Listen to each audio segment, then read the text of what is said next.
Para sa mga tank at support main dyan, this might be one of the biggest lessons you'll ever learn. So listen up. Ganito mag-secure ng turtle or lord, lalo na kapag crucial yung game or late na yung game. As you can see, merong lord. Tapos kumukuha pa ng purple buff si Hayabusa. So kailangan mo harasin yung retry holder nila dun sa buff nila. Pag ginawa mo to, binibigyan mo sila ng 2 choices. 1, mapipilitan siya mag-retribution para ma-secure niya yung buff niya. Or 2, isi-save niya yung retribution niya para sa lord at susugal siya sa 50-50 chance na makukuha niya yung buff or makukuha ng Grok yung buff. Yung buff! Yung buff gusto ko!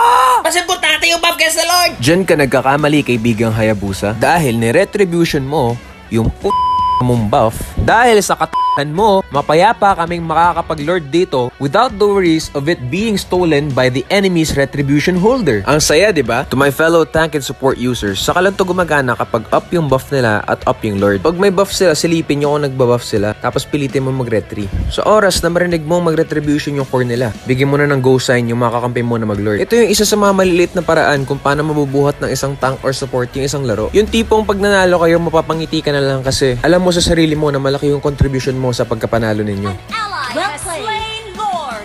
Ito pa, isang paraan kung paano mo masisecure yung lord para sa